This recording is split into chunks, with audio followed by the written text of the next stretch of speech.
Hello and welcome to another Daily Record Sports Special. My name is Scott Burns and I'm joined as usual by my Daily Record Sports colleague Anthony Evans. Anthony, how are you? I'm very well, Scott. How are you? I'm good, thank you. And in conversation today, we have a very special guest. We have the former Aberdeen defender, current Ferencvaros defender and Swiss international, Stefan Gartenmann. Stefan, thanks very much for joining us. How are you? Thanks. I'm happy to be here and doing well. Thanks. Good. It's good to see you. It's been a while. Yeah, it's been about a year and a half, hasn't it? Well, it feels like yesterday I was at Pittodrie, but no, time flies. Obviously, well, we've got you on to talk about your own time at Aberdeen, but you can give us a bit of an insight this week because Aberdeen play their latest Europa Conference League fixture against the Armenian champions Noah on Thursday at Pittodrie. Noah, I believe, are a team you know quite a bit about, Stefan, because I think Ferencvaros faced them in the Champions League qualifiers earlier in the season, didn't you? Yes, yes, we did. I believe you won both legs, but by all accounts, it looked quite tight affairs both games. Yeah, I mean it's a strange team, really. They're good at what they do. Obviously, there's a big difference between playing over there in Armenia. I mean, I think it was the end of July or the beginning of August we were playing over there, and it was 35 degrees, but it was like a storm on the pitch as well, something like I've never seen before. It was quite a strange setting and a really difficult place to play. So obviously there's a big difference between going there with the travel and everything and then playing them at home. But with that being said, we obviously won the first leg over there 2-1 and then came back to Hungary to play the second leg, and we went up 1-0 inside I think 1 minute, and then normally you'd think against these kind of teams that that's it, and we're Ferencvaros, we'll ease this one out and win 3-0 and that's that. But they were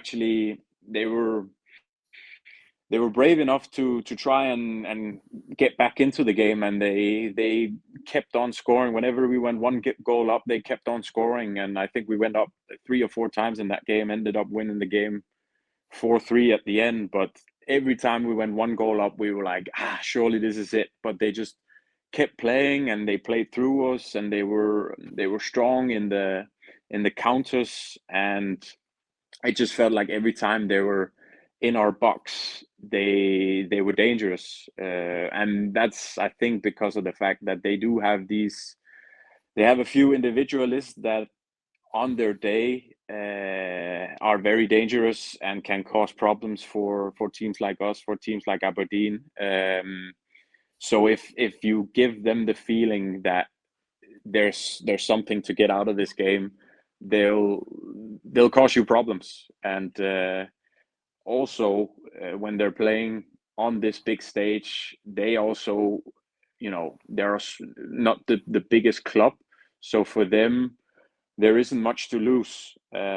So even though they go down 1-0, they'll play their way. They've been playing the whole time and cause problem for a lot of teams. Where you, as a team, can make it difficult for them is if you're able to put 5, 6, 7, 8 passes together, get them running a little bit, get the ball away from their good players. And once you start, turning the play from one side to the other a few times, that's when the gaps start to open up in teams like this. And that's when you normally see the difference between a team from the Armenian league and a team like Aberdeen or ourselves. In those 2 games, I think as well, that did you play sort of three at the back, sort of 3-5-2 sort of formation? As I recall, we played probably a 3-4-3 in Armenia and a 3-5-2 at home, as I recall it. Right, because that's certainly Aberdeen have gone with 3 in the back in recent weeks, so it seems like it would be a good fit against Noah. Yeah, I reckon it could be because that most of the time will give you a one-up advantage against their good offensive players, and they had a striker, at least when we played them, that was really good at, when they played the long balls, keeping it and just getting something out of nothing. And they also do have the kind of players that will just hit it from 40 yards out just to see what happens. And every now and then, it goes top pins and you're 1-0 down. And these are also the kind of teams that'll just try whatever, and it's very unorthodox, but sometimes it works. But I think if you can keep that three defenders and one center mid, for the rest defense at all times, and then get the fullbacks attacking, I think you'll have a good chance of breaking them down if the fullbacks really manage to challenge their defense. Yeah, that's sometimes been, I don't know how much of Aberdeen you've seen this season, but sometimes that has been the problem, where they're trying to break down these defences. But like you're saying there, it's just a case of being patient, and then that chance will hopefully come for them. Yeah, and also, a wing back can be a different type. There's the kind of winger type wing back, and then there's the kind of defender type wing back. And when you have the wing backs that are a bit too defensive, at the end of the day, you end up playing with five defenders and maybe also a holding midfielder, and you're missing numbers up front. So I think it'll benefit Aberdeen a lot if they manage to push these fullbacks way up high when they're attacking. You mentioned, Stefan, the way that they Noah play. Were there any players specifically who you think could pose a danger to Aberdeen? Well, I know one of the players they had, the Imran Omar is his name, and he has that kind of X factor to his game. I think when he plays, he also takes a lot of the set pieces and he just has a shot that's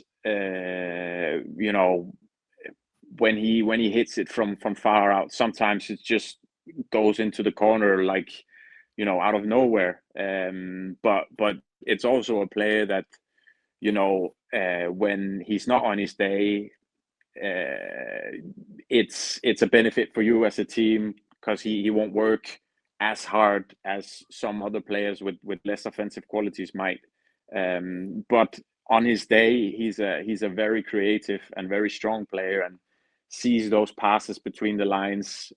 So for me, he was one of the players that stood out. But there is mostly offensively, there is a few players that can cause troubles for any teams. You mentioned the striker you were up against. Was that the Brazilian Matthias Elias? No, I think it might have been a Eastern European player. Was it Yeah. Alan Grogic? I think it might have been him, yes. I'm not too sure, but right, okay. Yeah, so he caused a lot of problems holding the ball up, and yeah, he's just one of those nasty strikers that'll run into you, and somehow it hits him on the shoulder, and he gets the ball with him, and just from a long ball that you think we've got this under control, he makes something, and plays it to his number 10, and then suddenly everybody has to run back. So he's that kind of striker. You said that obviously that the key maybe for Aberdeen is moving them from side to side, trying to find the openings. Are there any other sort of weaknesses where Aberdeen could maybe capitalise? Maybe set plays, corners. What is there? Yeah, I think set plays will be a big key for Aberdeen. Obviously, always in games where you feel like you're the favourite and you want to win, especially at home, you can't give away cheap corners or free kicks or whatever. But I think defensively, there's something to get for Aberdeen. We scored one over there, and we had a header as well on the post after 5 minutes. I don't recall whether I think we scored maybe one or two set pieces at home as well. And these might just be the games where the game is decided on a set play. But I think their defensive set pieces were not that strong. So if they manage to be really aggressive on their corners and free kicks, there's something to get there. You were, of course, in that Aberdeen team that was in that Conference League a couple of seasons ago, where arguably across every game you played really well, but maybe didn't get the results you deserve. So just how important is it that, like you say, with these set pieces and these chances to score, maybe from other areas as well, even long throws is becoming quite a big part of the game as well now again. So just again, how important is it that they try and take these chances whenever they come? Yeah, but just on the top of my head, I just thought back and could more or less only remember the games at Aberdeen back then being decided on set plays. We have the corner against away at Frankfurt. We have Jamie hitting the free kick at Pauk. We concede a last minute penalty at home against that was Pauk as well, wasn't it? That we lost. So that tells you just how important the set plays are. And I mean, the last couple of years, Arsenal has kind of been the has been setting the standard for a lot of teams. A lot of teams have been trying to copy them, and it's kind of becoming a thing in top flight football to be as creative as possible and decide as many games as possible on these set plays. And I mean, especially when you're playing teams that you normally you would expect to beat. It's just so important that you're focused both offensively and defensively, because you can dominate an entire game for 90 minutes and get one set piece against in the last minute and you lose 1-0. So that's the brutality of it. But we've seen it time and time again. You've seen, Stefan, you've witnessed it, that European nights at Pittodrie with it in front of a packed house, they can be special occasions, can't they? And how important can the fans be on Thursday night? Yeah, I think there was definitely something special about the European nights. It just felt like the fans, us, everybody around the club just lifted themselves to another level on these European nights. Like I remember when we I think we scored we drew 1-1 against Helsinki at home, didn't we?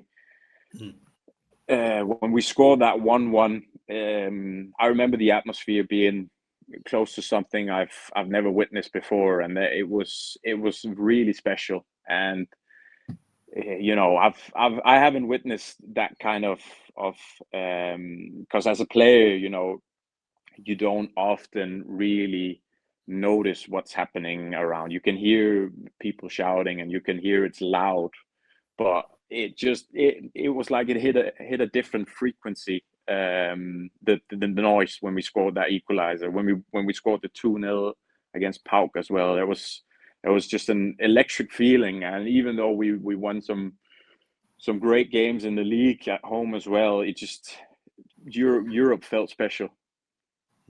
Yeah. So one player who was getting a taste of action at that time was Jack Milne. Obviously, he was a bit younger then, but now he's becoming a first team regular basically every game he's played this season, more or less. Just how impressive have you been seeing what he's gone on to do from your time playing alongside him?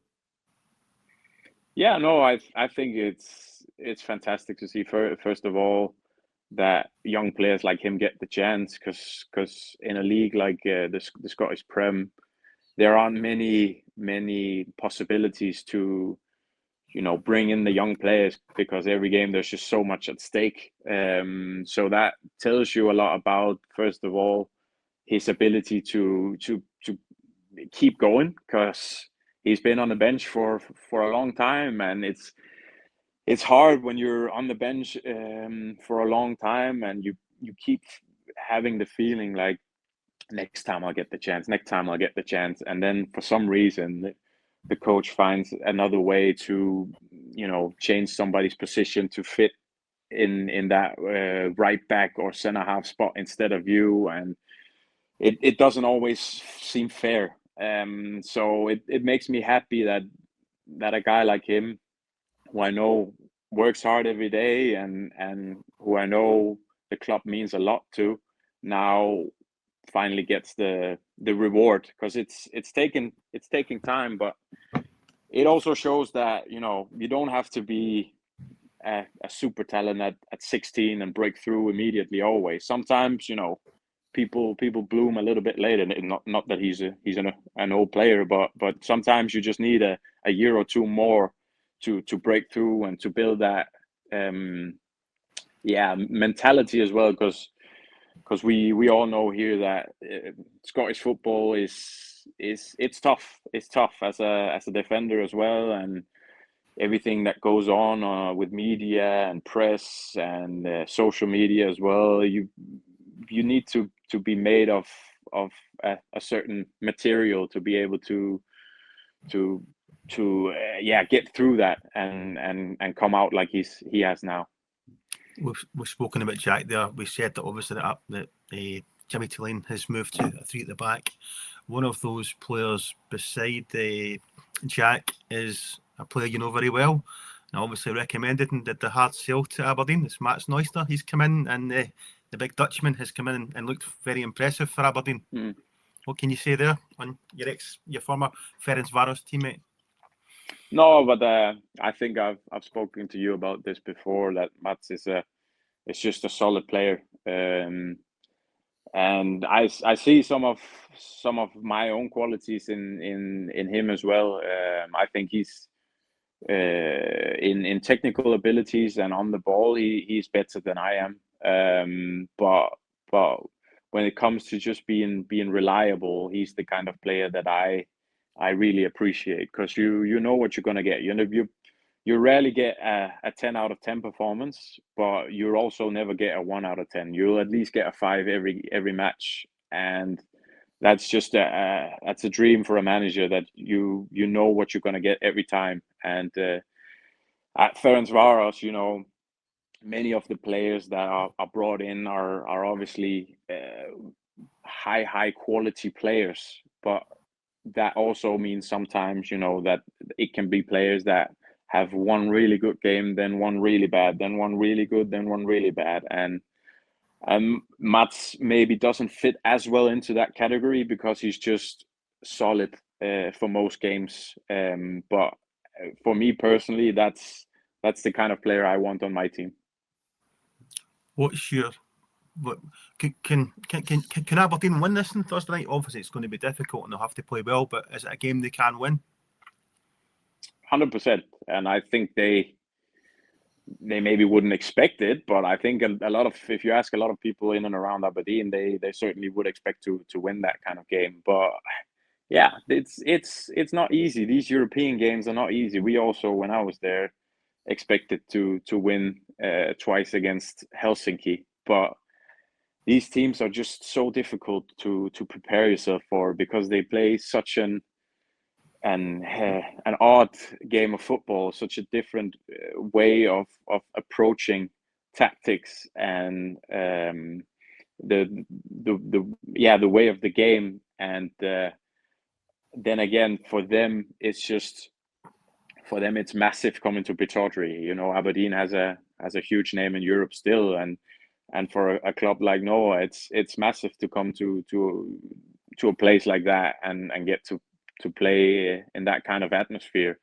And for players, for the players that they are, that'll lift them immensely. So I think it's important to, especially in the beginning of the game, not let them feel that they have a chance. So basically just run over them as much as possible in the early stages of the game, and then hopefully as the game progresses, Aberdeen can take control and kill the game when the chances come. Well, what are your own memories, Stefan, from that Conference League campaign under Barry Robson? Yeah, no, great memories. I think we played some really good games, and maybe deserve more than what we got. But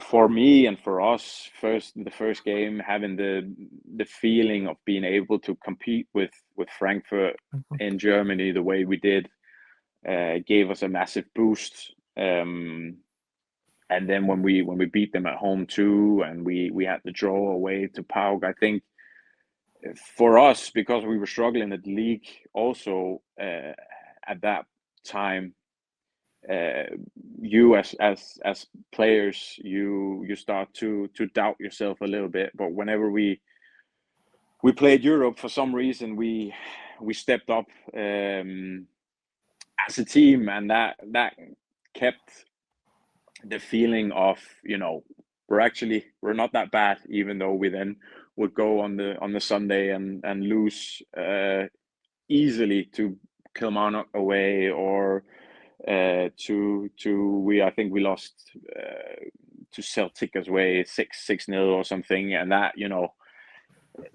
that gets to you. But we still had the feeling from these European games throughout the whole season that there is some quality in there. We weren't able to bring that to every game, because we just weren't, as a squad, ready to play that many games. I don't think we had the depth, or we didn't maybe use the depth properly in order to perform. But yeah, we've seen that in many instances recently in Scotland. I think was it Dundee United that struggled with this the year before us, and Hearts have had difficulties as well. So it is just very, very difficult, because you go and give everything on the Thursday night away in Greece or whatever, and then you have to go on the Astro at Kilmarnock on the Sunday at 12 o'clock, or at St Mirren away at 12 o'clock on the Sunday, and it's just it's not easy. So luckily you could see towards the end of the season, when the program eased off a bit, that the quality was there. So at the end of the day, I was happy that we were also able eventually to show that we did have a good squad towards the end of the season, that we finished off well, even though we didn't end up where we wanted. I still think we showed that we were a strong team, and at the end of the day, we delivered some memorable nights throughout that season. Yeah, I think you sort of touched on it there, but I guess it boils down to in these competitions that it's just that fine margins, whether it's a set piece or a refereeing decision. Obviously, with VAR now, you'd hope that wouldn't be a problem, but I guess sometimes it doesn't matter how well you play. It's just on the night how it goes for you, or it doesn't. Yeah, no, PAOK is the best example there. I think at home, where we were on top for most of the game, and at the end there, it's decided on a little touch of the foot just inside the box, and when you go and look at that on the screen, it's it can be a penalty, or it may not be, but at this point it was, and that just happened many times. But that's the state of it. I think there's been enough discussions about VAR, especially in Scotland recently, in the recent years, so I won't go on about that. Stefan, you spoke about the challenges of your time a couple of seasons ago, balancing the European football and the domestic game. This season, Aberdeen have been quite slow out the blocks. They weren't getting results, or like points or goals. But ironically, in recent weeks, with the European football, well, certainly, and the draw in Larnaca and the games round about it, their domestic form has actually improved bizarrely. Which is a strange one, because normally it goes the other way, as you say. Yeah. I wish I could say something clever to kind of describe why that happens, but that's football sometimes. I think there's been quite a few signings as well that has to get used to Scottish football, and that takes time too, especially the kind of players they've brought in, a lot of offensive players, because as an offensive player, you you don't realize what kind of league it is until you experience it on your own body, and it it takes some time to find out that they'll be right up your ass basically when you get the ball in the tight areas, and they'll kick you if they have to, and you just need to learn that maybe you have to take a touch less and pass the ball and run a bit more than you're used to. But I think once, with the quality of the players that Aberdeen have brought in, once they start to feel that there is, from what I've seen some of the games, there is a lot of quality in some of the players they've brought in, and luckily that's starting to show as well now. Toby Kaskinen was a player that, of course, you played against in that Conference League that couple of seasons ago, and he, of course, scored the winning goal against Hearts yesterday. Did he stand out to you at the time during that game, for you, those games, if you remember? I do remember a blonde winger. Whether it was him or not, I'm not too sure, because there are a lot of blonde players on that Helsinki team. But I'm quite sure I played opposite him, and I just remember there being a quick winger that I struggled a little bit with defensively. So I think it might have been him, and I could see at the time as well that there was some quality, and obviously the people at Aberdeen have seen the same. Obviously, your own team, Ferencvaros, they're going really well in the Europa League group stages. Was it a 3 wins and a draw so far? Is that right? Yeah, 10 out of 12 possible points. Yeah, it's not a bad return, is it? No, I probably wouldn't have expected that great of a start, to be honest. But as with Aberdeen, about in the season that I was there, as we talked about, there seems to be something special about the European nights. So people just they really turn up for the European games, and at Ferencvaros we just have players of international quality. We have a Champions League winner. We have many internationals that, when they hit their top level, they are outstanding players. So we're that kind of team that, a Genk as we played, or a Salzburg as we played, or a Pilsen as we played, probably expect to beat, especially Genk and Salzburg. They played at home. We played them away. They would probably expect to beat a team like us fairly comfortably. But we just have that belief, and we have that quality too in the squad that you probably wouldn't know if you don't know our squad. And as I said, when people really decide to turn up, we have a really strong team, and we've showed that both this season and last season as well. Yeah, what's it like working under Robbie Keane? Because he's someone who's had a really good start to his coaching career in the last couple of years. Yeah, no, I like his kind of no bullshit approach to the whole way of being a manager. It's basically, show him respect, show your teammates respect, and everything will be fine. But he just wants a united team where nobody thinks they're above the team. I obviously that's not unique to managers, but he really underlines it. And what I really like is the fact that you can feel that he's been a player himself recently, so he knows what it takes, both on and off the pitch, to make us ready for these games. It's no point having us in for 1 hour long meetings 2-3 times before games, because we're stupid footballers. We'll remember about 5% of it anyway. So just break it into the few really important bits, and make sure people know what their job is, whether that's the day before or on the day, and everything will be fine. But it's basically cut out all thing that might interfere with our concentration before a game, and interfere with how we get ready for games, essentially. He was obviously linked with the Celtic job. I don't know if it made headlines across there, did it? Yeah, everything that just has anything to do with Hungary, they'll write about. Don't worry about that.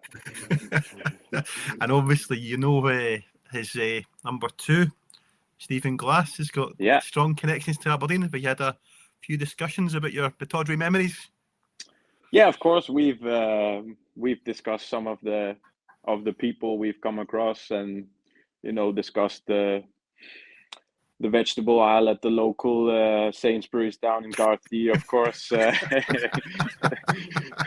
No, so no, it haven't. But it's fun to run into people like that, and obviously we've worked together with many of the same people, so it's funny to kind of reminisce about these people, and how did you like him, and how did you like him, and he's a good player, wasn't he? Yeah, and he deserved the chance, and so on. So it's quite fun having met Glassy, that obviously knows Aberdeen very well. What do you make of him as a coach as well? Because obviously it was quite a difficult time he was at Aberdeen, but you could see he was trying to get a lot of positive ideas across in training in terms of the way he wanted them to play. No, I think he's a very professional coach, and at our club he fits very well into that assistant role. I think from my point of view, it looks like it suits him, that he's very hands-on during the training sessions, and is in charge of everything going as it should from Monday to Friday, making sure everything and everyone is working well in the trainings, and then he can kind of bring the little extra infos and side notes to Robbie during the game. So for me, it's a good addition to our staff, and I think he fits nicely into that assistant role. You obviously play Ferencvaros on Thursday, which is another big game, and then you have quite a big game in a couple of weeks' time when a certain Scottish team comes to Budapest. I'm sure that you'll have quite a few Aberdeen supporters on your side that night. I don't doubt it. No, it's always fun, and it's been a strange season for them as well. This one, hasn't it? For Celtic as well, probably, but for Rangers especially. So hopefully we can. I don't want to say put another nail in the coffin, but hopefully we can disturb their season a little bit more. And I always like to make life difficult for Rangers. Your social media messages will be full for the next couple of weeks before that, will they? Yeah, I don't mind it. I don't mind it at all. Good. On a personal note, though, Stefan, I believe you had a bit of bad luck of late. Yeah, let's just say that I've had a recent knee injury that will keep me out for a while. But I'm slowly working on getting back. So I hope in a not too far future that I'll be back on the pitch. So I'm just staying positive, and after having played 100 games in the last 2 seasons, maybe it's a good with a bit of rest. 3 of those games. Sorry, 3 of those games, of course, now have been for Switzerland. So I guess even more fuel to try and get back with a World Cup around the corner.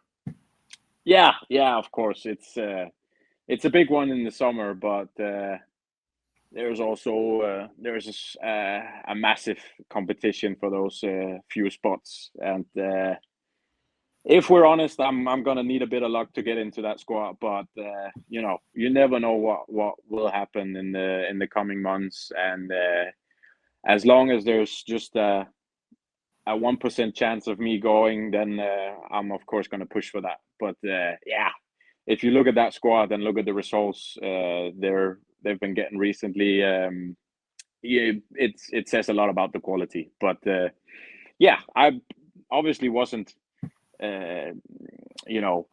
picked out to play for Switzerland for nothing. So there is some sort of quality in my game too, and hopefully I can bring a lot of that out when I'm back on the pitch, and then we'll see how far that gets me.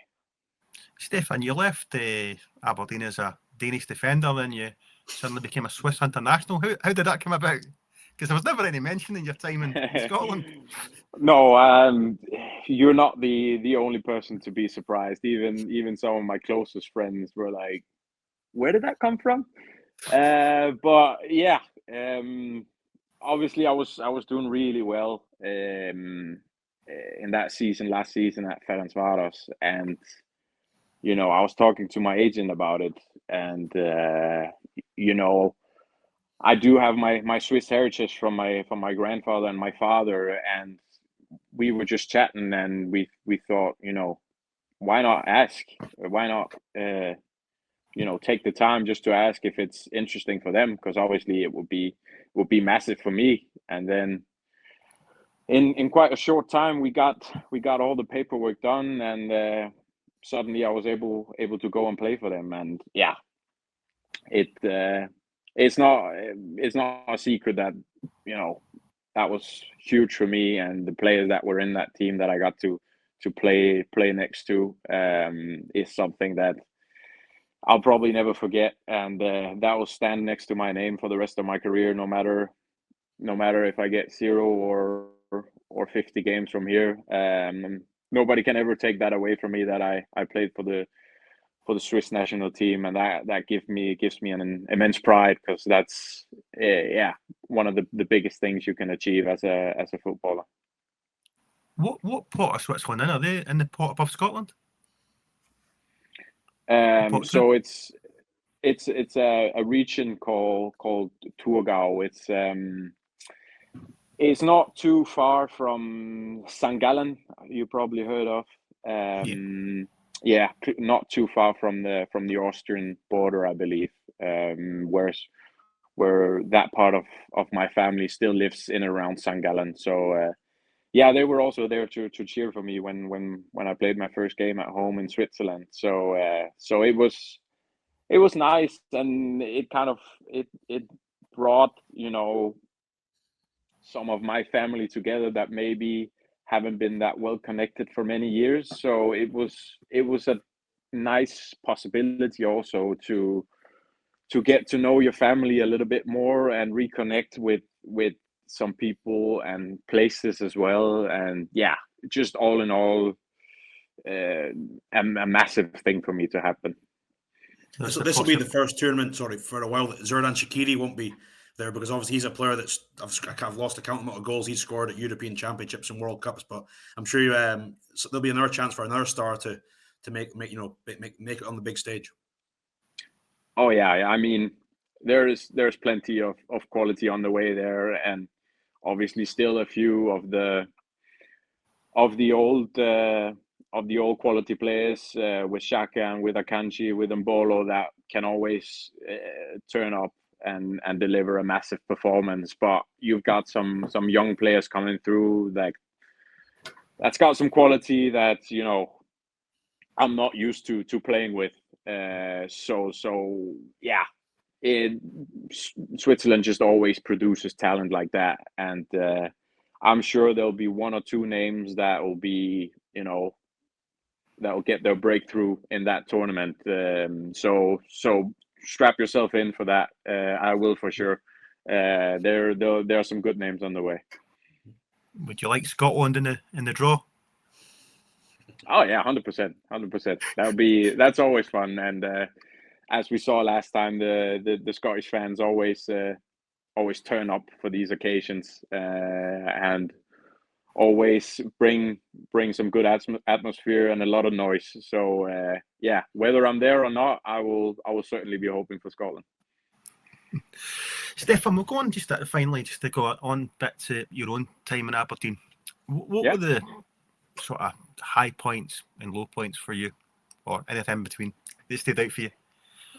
Yeah, well, we had a lot of both highs and lows that season. When you ask me like that, the first game that comes into mind is actually probably a game that we lost, the semi-final against Celtic at Hampden Park, the 3-3. That was just a really special game for me. First of all, I think I personally had a which is weird, seeing as we conceded 3 goals. But I felt my performance was good that game. I probably came after a period of not the strongest performances for me personally, and it's hard not to read some of the stuff that's written in media and on social media as well, and people had taken notice of that too, both of my personal performances but also the teams at the time, and we just had a really tough period back then, and that game, even though we lost, just gave us so much momentum and such a feeling of togetherness, because we kept coming back against a really strong Celtic side, and we kept going. And I feel like in that game, players that hadn't played so much the whole season suddenly got a chance. I think Ryan Duncan came on and played a big part. I think Jack Mill came on and played a big part. I think Shaden might have also come on in that game. Players that hadn't got much game time throughout the season suddenly were in and part of the team, and everybody just came together and delivered that performance. And going to extra time, and everybody was crammed up. So that's a game that stands out for me. Obviously, you're probably going to ask about the win at Ibrox as well. That will always stay with me too. First goal and a win at Ibrox was special. So those are definitely the highs of that period. And I think if I have to come up with one of the biggest lows, I think that might have been the St. Mirren away game. I think that's one of the worst feelings I've ever had after a game. I just remember being sat on the bus on the way home to Aberdeen, just like in disbelief as to what had just happened, because we had been losing a lot at the time, and we went 1-0 up within like 3 minutes on a screamer from Connor, as I recall it. And then, people were fighting, people were giving everything, and we were so close. And then just within 2 minutes, everything just, shattered basically. And I think we were really dragged into the relegation battle at that time too. So it just felt like a 1,000 punches just right in the face at the same time. So I don't think I've come close to a feeling quite like that before or since. So that was probably the lowest low, and I remember it took 2 or 3 days to really move on. And normally I'm quite good at once you finish a game, you're annoyed and you're pissed that you lost and that, but the next day you pick yourself up and you stay positive and everything. But that took time. So yeah, that's probably one of the lowest lows I've had in my career. I have to ask you about Neil Warnock as well, because of course he was the manager during that time.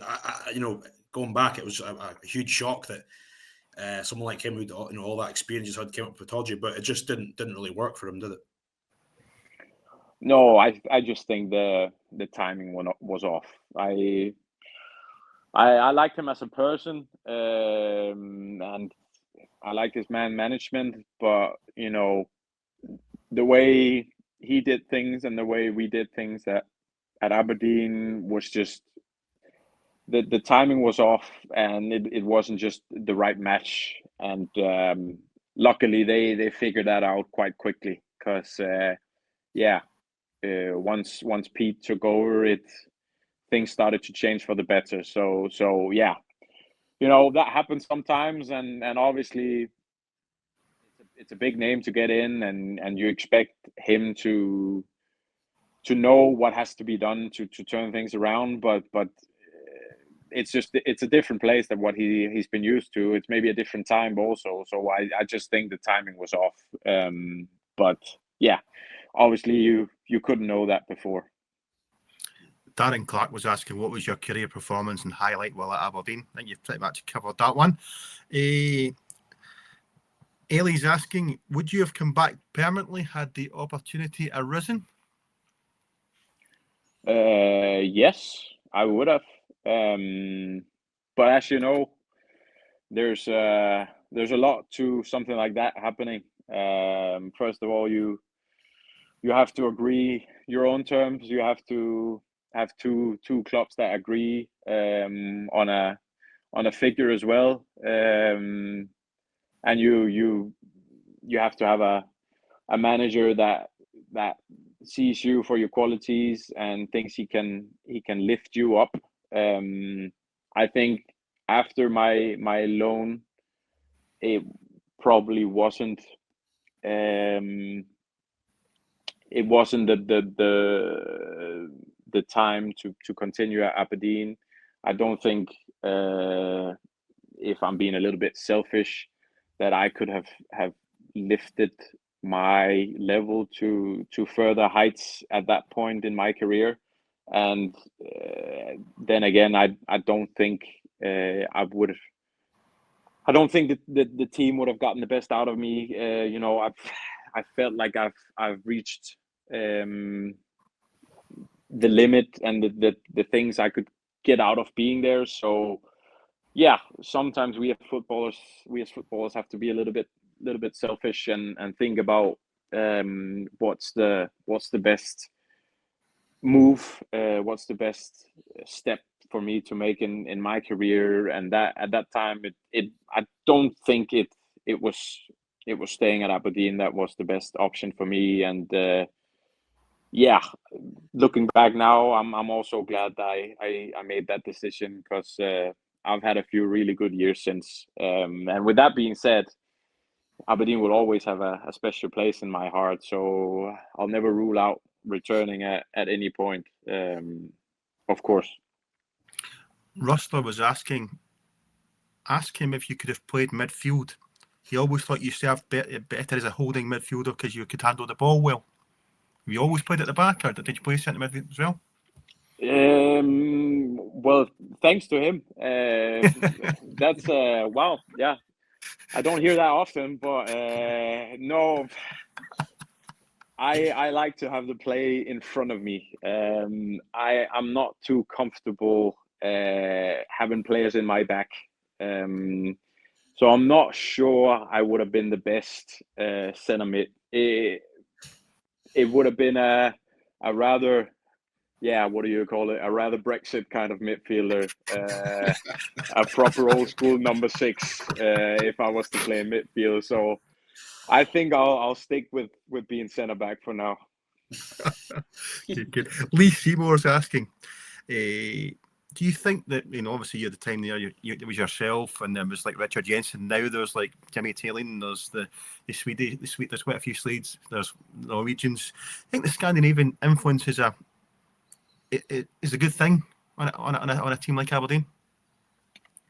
Yeah, I think if you do your research well and pick out the types of players correctly. Obviously, I don't know all the Scandinavians there on a personal level now, but I think in terms of mentality, many of us Scandinavians are quite similar to Scottish people, both on and off the pitch, and we go well together in my opinion. So in that sense, I don't think it's that hard integrating Scandinavian players into Scottish football, and also quite quickly. With that being said, you of course, I think some of the Scandinavian players that have been brought in are also very creative, technical players, which obviously will need more time to settle in many instances. But I think the way of playing, I think Aberdeen supporters appreciate people that work hard and run and tackle and do the things they're asked. And in most instances, that's what you get from Scandinavians. Whether or not they have the quality to then bring another layer into the team is of course very individual. Yeah, one of the players we spoke to earlier on this year, I remember, was Alexander Jensen, who of course signed for Aberdeen, and I'm sure he mentioned that he got in touch with you through a mutual teammate to talk about Aberdeen. Was that right? Yeah. So I basically just got a message one day from one of my old teammates asking me, just out of nowhere, how's Aberdeen? And when you get that message, you know something's up. So I of course ask, who's this and why are you asking and blah blah blah. And then I just send a long text with everything I thought about Aberdeen, about the city, of course, about the club, about the team, about the league, and just basically gave him a brief summary of what can you expect. And it must have been positive because he chose to come, didn't he? Yeah, absolutely. Did you get a commission? I'm still waiting. It might come in at one point in the future, but I'm still waiting at the moment.